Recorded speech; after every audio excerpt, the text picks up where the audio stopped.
na non delle soni me mata ni choni na kana wase lima dua hina lima automika mai kina ro na tikina va ke na tikina lima ko ngandra mo wili ka gibikanda na mata hindi indani ni sarawai burbura ko yan dua sa sudu mi ko na kalu ya ongo na ganga na sarawai burbura kina anon da bombota ina lima o de sarawai burbura o ko ndundu nga sa vandinata ni salubi ni kalu chisu ne bola ni choni kem ni no kango e a bolai ni o tendo nan rauna mbaki no na sudu na turanga e bolai vira ne baba ko selin lote so kareta toko choni ni sabaka e vida na kai barreda ni sabaka vi lulunga mai nei tomo ni non lutu se non rawam bauti kalo dua e ngai bola tuko choni go sabia rote rua se tolu nei tambat mata e na lutu wa Kristo kasabia se aweni kina malu na kata-kata ni non rawam bauta e na maliuru sa ulkavati nei tini karua kavangone e na batang-batangan na loloma e na buku ni levu ni balbalda taumanda na lutu e mdundun menambasi kakina ng dua bata na vanga bata karokataka na talei kene uko kunibika rawati kene karua nibika e bola ikina ne bola tambungo ne bolongo sabaka via tarambime ni dol ni lotu kene non sa singa ni binakata me rokati bata ke redabuti me lotu ba Kristo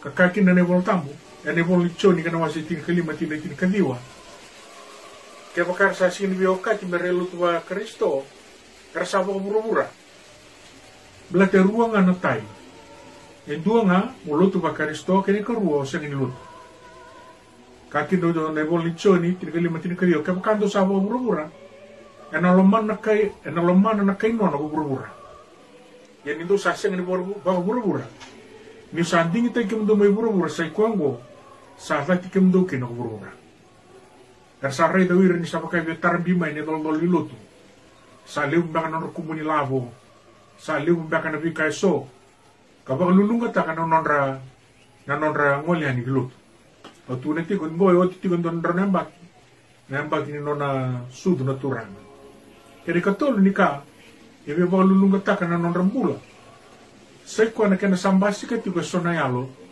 sona profit boy lasu kabak dalati mo nelonra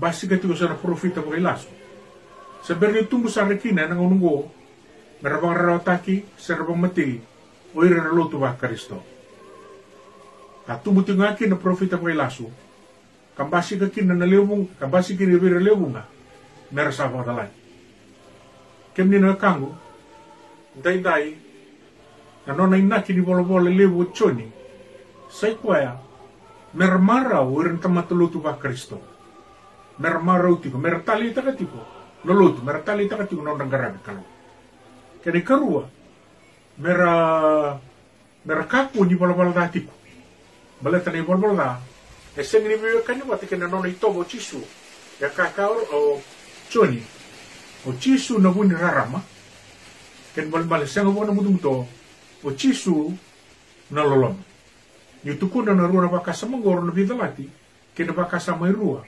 karasana numatong may da ke ura na ibaba kostuman. Rawa ni darurawa na burabura. Kem ni na kango. Rawa ni darurawa na burabura. Kanon de ulu tanga sakit juga matang hindi inday.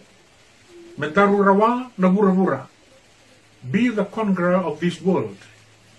Kani malmale. Mendarurawa na burabura. Berarti sing nundono menaraway kandaru na burabura.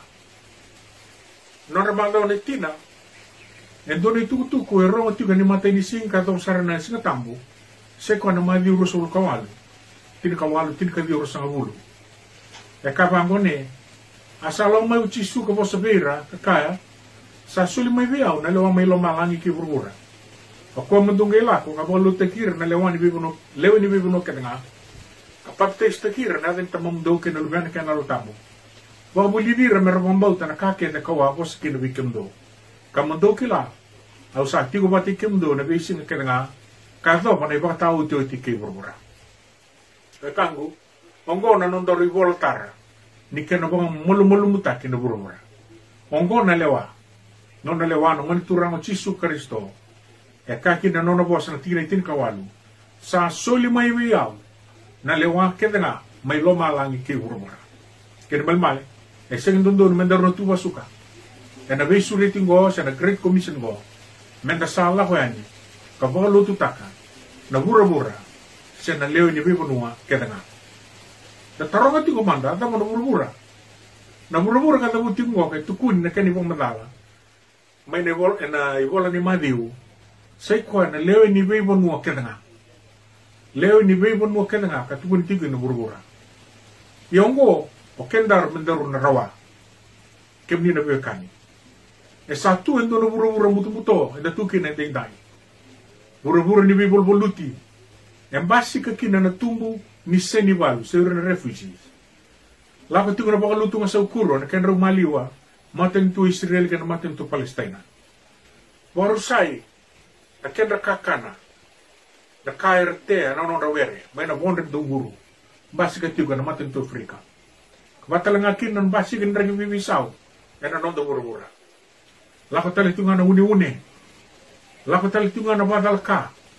Ena nonda ngauni sala ke nonda mali olala. Basi kana tabi mati bunga. Mepa kana ibola. Kapakakin na COVID-19 ando donu mati ganda inay. Ngona bura-bura. Kapakating may lake. Ni sa leo na kana mutu-muto. Karani ko tamay kipikan dan mosi kina butungu. Ni kau tamata. Enda na senga ni kila. Senatabo na kena itim-tim. Enda du seti ko na ultanga enda matang ending dai menda rawan na bura-bura enda na rawan na tawag mati enda na rawan na ndrendre enda na rawan na lenga kina bololoma kina malmal enda raw talanga ni rawa na mating ko na COVID-19 basi ka tiwa na kanta maliwa ending dai na itukutuku kibikar na ending dai ngona itukutuku mbeleti kanda na linga ni bingarabi enda bingarabi tiko ni muira no bonua Valimbula leo melo to kasaba to kay na COVID kaya. Batal nga kin na fimet na bunar sa tug kina uira to mate. Kina bing garabi lalay taleso na valimbula lay. Gona itu membalit kendar. Na sabi ang boli kendar signi kuwa. E don mentaru na rawa na to mate mo. Au sakawati ana tigine ruwa ko nonda ulutang nonda leso tingini endai dai. Ni sarawai buru-buru yang dua. Ko kaya sa mo sudu mi kaya nakalo. Yung go nanganga na saraway buru-bura kina. Anon to bambauta. O di saraway buru-bura. O kwenduan nga sa mga dinata. Ni sa lumi ni kalo ko Cisu Kristo. Matay ni kalawa. Bikendaro na biwekani. Andaro sa nawaluti buru-bura kina. Kena mutu-muto. Sing ni kami da voluta. Da voluta wala nga. Kena ibalbal nga. Kena mutu-muto. Matay nga ni kalawa. Mendaro sa lubena. Nakalo endumbo nga. Mendaro salubena nakalo endumbo nga. Ni saraway bura-bura kaya ando sa ako sudumi kwa nakalo. Wato itong natigine ba. And a New Living Translation nakabango, for every child of God defeats the world. Ken balmali. And a singing round ni napakalolo matay tipo endo na lubi ni kalo. And a rawa nga ni napakalolo matay kwa esang ni sa lubi ni kalo. Kau sa sureti kan datiu kin endeng dai. Turanga kin namrama. Kan na lingi ni bingarabi. Kan na sotia no visa. Pai kemuni na lako boli. Na screening, kemuni na contact tracing, kemuni na tatatakan na lab. Kaya pa kani rangwa naman itukutuk endeng dai. Ngono non daru itukutuku. Endon doon naman daru na baluta bata. Na mating ko na COVID-19. Non da itukutuk talaga na lulubunua. Kaya makoi, suwa, huli tarawau, kabatalangan kin naman dara. Kaya talaga na tiko yan na may lakena, may nandali. And daraw ni na valuta bata na matingo. Kasay matay nga ni kalaw, dawo tending dai. Say ko eh, mendaru lubena, nakalo. And at tikina and a choni was in do tiganatin karua. Choni was in do tiganatin karua. Ia kuira ka nga sa vambauta, sa vambauti ko ya. Sa sulia veira ko kwa merayado meralubi ni kalo. Veira sa vambauta na dana. Era sa vo sudumi e senga na bukura na gas. sena sudu bakayamo, sena vitalian ni tamata, may wanga na kalo. Kemdina kangu, eseng ni anga, mentana dursara, kina nona bubali na kalo, mentana geba sudu mikina. E anga nga kipiken daro, mentana no bakang bauti ko anga, nangoni turang chisu, mentana roni ato kina, mentana lewe ni bubali bakalo, mentana sana baka sudu mi, may wana kalo, may baka, tu na biken, na voltamu, non da lesonia na matangin dai. E na buku nga ni non di volga, e na tawasiki na may wana kalo. Na inakin non dambula, menda uduya kay tongwate kina kalo. Non da dambori kan tale, ki wana kalo, me sa non da turang ka non di bula. Sa sala ni non da bagale suetale, na non da vive kan kina kalo. Weekend na vive kan yandai dai. E le weekend na sa sulimbuloti. E le weekend na sa tartarati nga, non da vive kan ni bati kina kalo. So na ngaune katakata. So na ngaune mata. So na ngauna e tatambig lotu. So na ngauna senga. So na ngauna dalla kopa non dei lesi ni lotu. Dan dalla garabo ni lesi ni lotu. So na ngauna senga. Kasaba kan ni songo leo ni lotu mai lioti sea. Era kata-kata, era senga ni kata-kata sara, era senga ni mata. Awa davuten dona bosa. Ke vira baba cosa sentendi ko tukin kina bosa ngona kata-mata. Ken bale-bale, senga ni kata-kata, senga ni mata sara, luru tonga, ena kena maliwa. Sa rauta, ya kaki ne voltamu, au na lua raki kemdo. Na lua, e baka kila-kila ni sandua na ka, e tautu dai kitena. Kaya baka anda bina kata, mena mana kaya anga non da vala, kaya na mati. Kaya na nendre, kaya na mura-mura, ito ende dai. E anga mona solia, na numumbula ki wana kalo, kaya mnina wekano, ende dai. Kaya baka soyer semberi solia na non dambula, na singin kuwa. Au sa suret kanda, menta na masu wate na masu, au na tambore dai. Ni na kaya muri-muri au, ena masungo, ena bau ni kuwa. Kaya ang gibikanda na linga kevin ni bingara, enda tue na via saibiti. Tume la basa, tume la toka, tume suba, na via non nilai. Kaya kanda sa beri suliano ng bula, au sa sureti kanda. Menta na huta bata, na masungo. Masungo, mena baka taon dita kakina, non de tutu, baka lubi ni kalo. Turanga chisu. Automata ivalvalva. Kanto lewa yau tunga. Au sa karea muni wasoti au. Au sa sureti ke muni andai. Muni mai nogu turanga kanogi bambula. Na indambe nogu watu lewa. Muni indambe kina na nogu kalo. Kami warorong kibeke muni ane singe andai. Ni bukaya na nogu bambauta. Ni bukaya na nungu tau bambauta, mi usa bambauta. Ni bukaya na nungu turanga. Au sa sulia o indai, kibike muni. Sa dambo na masunggo, e na adai chisu na ni mami turanga, sa yadu ni mami wambula. Amen. Kaya baka anda davuta na masunggo ka, kaya muni na beokani. Ni kuwa, anda sa davuta endo na, ni kuwa enda sa dingitakin endo na dingi-dingi. Dingin-dingin lewo na nonton bula. Dono baka tulewa lewo nonton bula. Menda sa kaku ni liuta ki kandanga. Misa liuta ki kandanga. Ngoni turanga. O chisu Kristo. So weekend na sa tabuta na masungo. E na bingaw na sawoti. Iyan yung basi katigo na draki vela dai ka nonton bula. Na katambata. Senga ni kata-kata. Senga ni mata-mata sara. So nangaw na yung luto tali. Iya. Singa ni kuwa. Beba kau sa tabuta oti. Doon nangaw na muna kayo dambikina. Wana numa. Dingin-ding go. Ni alo binaka ni kaku ni bibutu ni taka ni ding go. Balata ni kuwa kwa sa lubena na kalo. Kwa sa seng ni lubena na unira. Kakeni bale ni kwa sa lubena na kalo. Enda sa habita di ni kaira. Era sa solia talangana non rambula ki wana Kristo. Au sa kaoti. Ongo endo na baka tulewa lebu. Enda sa baka dora ena singin indai. O chonia kaya ni buno ni chisu sa ikwe na loloma. Love. Ia na voce ni vita lai, e lau mate kei na lewa. Na authority, sena power. Ia, e dona ka, o koe rawa, me viva luti, se vira wuti, se koe na bambauta, dua nga. Na bambauta koe e rawa na ka. Ken balbali, sena talin dona ka, rani rawa na ka, se koe na nonda bambauta nga. Se koe na nonda dinata, nisa lubi ni kalo chisu. Tikine lima, o dei sa rawai bura-bura, O koen duan nga sa bong dinata, ni sa lumini kalou ko chisu. Kem nino e kangu, yanda sa sulia na nondong bulan na singa dindai, kiwana kalou. Au sa sureti kanda, moni kakua, ni bebutu ni tangan na dingin go. Kakua ni bebutu ni tangan na dingin go.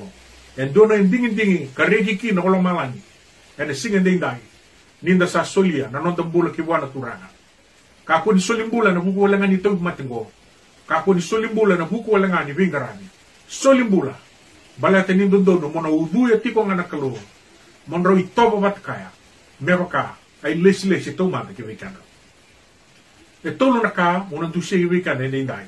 Kandon dono mena tu ki vikana mena rawati kina ne walu. E tolu na ka bimbi. E dono mena tiko ki vikana. Mena rauni na rawati kina ne walu. Keni matai na isa sambai. Na isa sambai. Sa sambai mena sambai kina na mate kina lenga ketanga. Sena defense.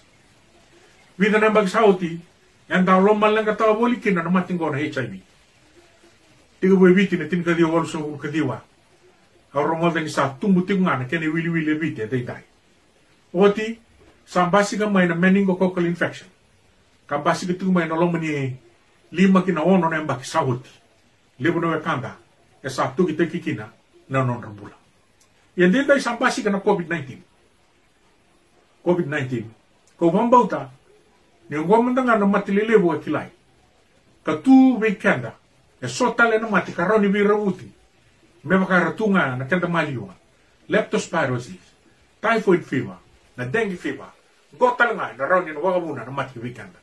Sanga itu e so na social ill, so na social problem.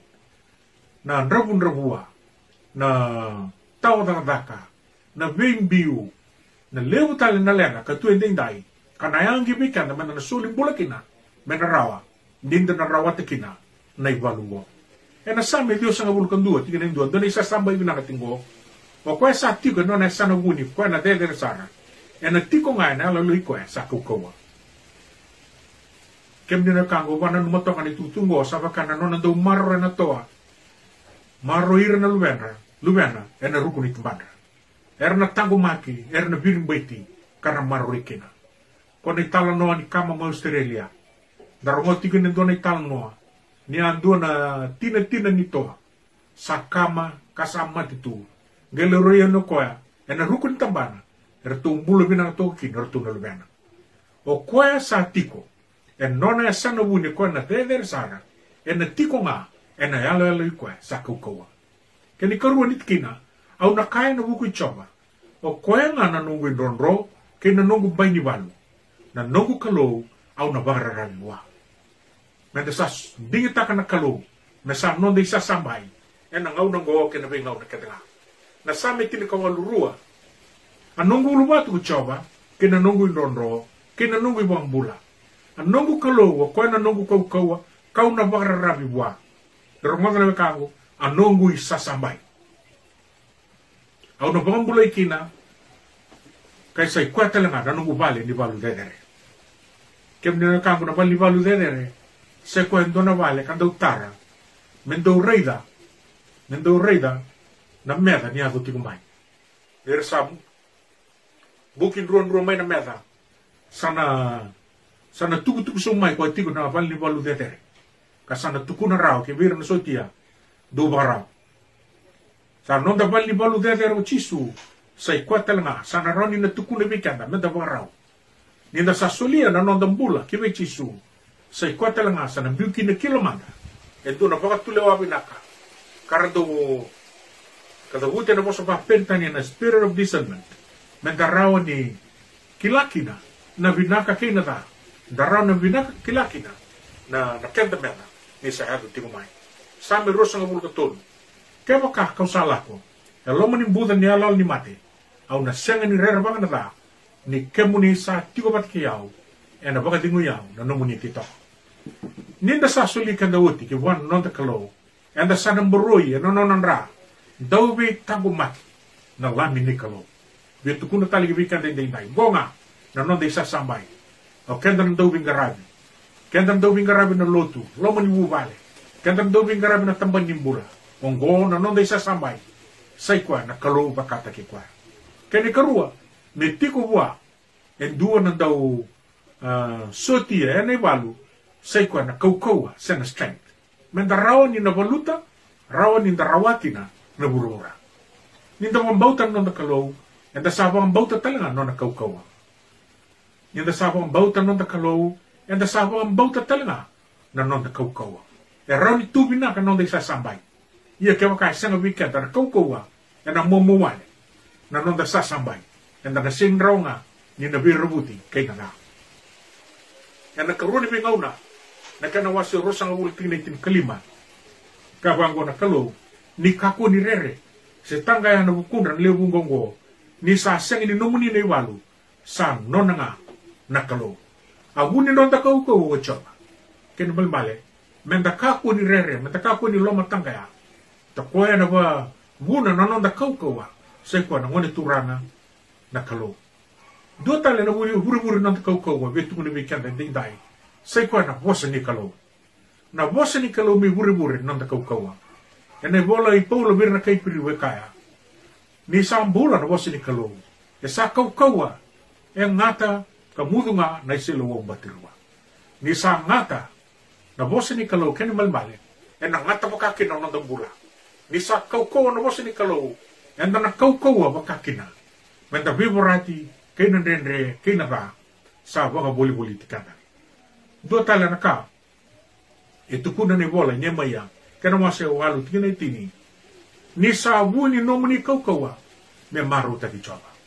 Ni sa nomuni wuni kaukaua, me maru tagi choba. The joy of the Lord is our strength. Era do lava lewu, wili mole singa tambo na serengo. Ken balmale, ke wakanda binakata, menda kaukaua, menda nganga, menda rawata ni nati, ni nonda vengarami, sandu dono, menda na maru tagi choba boli. Ena mataka, ena singa lewu ena kani. Duri ena bongi lewu, menda maru tagi choba. Menda maru tagi choba. Na thabo ngaya lubikana. Ngauna rendre se ngauna rawa. Menda maru tagi choba. Da vingarabi boli. Ena marau kinreki. Kem nina wikai kimami. Do vingarabi. Ni vingarabi tibe dendai. Ni sa songoti teletunga. Sa nima mimasu. Ni kunina maru tagi choba tibe na ngauna rendre ngo. Kilani biya wa kisara mo tingin bubale. E tu non muni katale na vi kaiso de don mengarani. Ye na bukin rendre huni bolen dalam rumah. Sa wa mamasin di dai. Ni kuni na do maro tagi choba. Sa ikwa ngongo e na ba ko ko taki kemuni. Kani katolu. Kani tini di dai. Na inui kana senga ni wangan rukai rawa. Na inui kana senga ni wangan rukai rawa. Ngo ay katolu ni arang. Nanto doon may pakai itagi ko kinendua.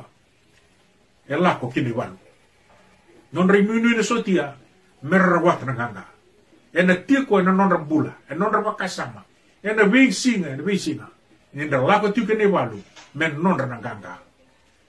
Kapang bauti, na seng nindua tali ibira, era na numa, era na baka nunui ni renru kamay. Kabi tali se vada watu, nirira ni mataiwan, karatu, merabibaluti. Watikeira era kauko tikunga era kauko tinga ni sa non retokani na non rakalo darai tiko na biba kasa malilewu e tu ene volta mo makawa non do lako na Israeli dina ni releo lilai era nganga era ndronga ne balu era ndrukanga ne balu ena non rakaila e non rabanga kaila bon to moilewu e non rasau na kai tatamela mela bale ng bay ke cheriko. Vi kaken nga wo, vi ba nga tagikin na turang, baleta na turang, say kwaya, na non ray nui. Musa na tinawikan, raba kasama yung day. Tinawikan, raba kasama yung day. E kahando na turang rumaliw, daw muna rumaliw. O Charles Spurgeon, e kaya, without Christ, there is no hope.